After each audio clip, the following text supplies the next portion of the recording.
MD Ali একটা comment করেছেন, আপু আমার কথা তো কিছুই বলেন না, আমার বউ চলে গেছে তালাক দিয়ে, তালাক উইথড্র করে আবার যৌতুকের মামলা দিয়েছে, এখন আমার কি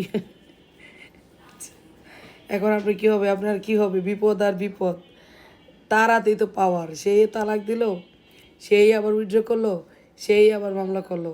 এখন সে আদালতকে বুঝাইবে যে স্যার আমাকে নির্যাতন করে বিধায় আমি তারে তালাক দিয়ে দিয়েছিলাম, পরবর্তীতে আবার সংসার করার জন্য তাকে আবার আমি গ্রহণ করি। এখন স্যার গ্রহণ করার পর আবারও সে আমাকে নির্যাতন করে। হয়েছে নি বিপদ, বিপদ আর বিপদ। যা দাঁড়াইবেন, আপোষ ছাড়া কোনো আপত্তি, কোনো কথা নাই। আপোষ যদি না করেন সোজা জেলে যেতে হইব। এই হলো আপনার অবস্থা। তো বউয়ের সাথে গ্যাঞ্জাম কেন লাগে? বউ তালাক দিল কেন? ঝগড়া করেন বিদেই তো দেয়। দেখলেন যে একটা মনে হয় উইথড্র করছে, তালাক কেন দিছে ওইটা নিয়ে হয়তো বউর সাথে আবার গ্যাঞ্জাম করছে, না হয় আবার কেন যৌতুকের মামলা দিব।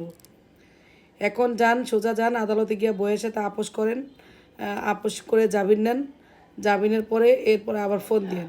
আর মামলাটা এখন কিসের জন্য আছে সেটাও আপনি বলেন নাই, আমাকে জানান যে আপনার মামলাটা কিসের জন্য আছে। আর এটার পাল্টা কমেন্ট করতে যাইবেন না, পাল্টা কমেন্ট করবেন না, রিপ্লাই দিব না, কারণ আপনার এই বিষয়টা শুনতে হবে, তারপরে একটা কিছু বলতে হবে। আপনি আমাকে কল দিবেন, আমি বলে দিব, সমস্ত ঘটনাটা শুনতে হবে, তারপরে একটা পর্যায়ে আসতে হবে, তাই না? আপনি কল দিবেন, আমি আগে শুনবো, তারপরে বলবো। কোনো পাল্টা কমেন্টস করবেন না।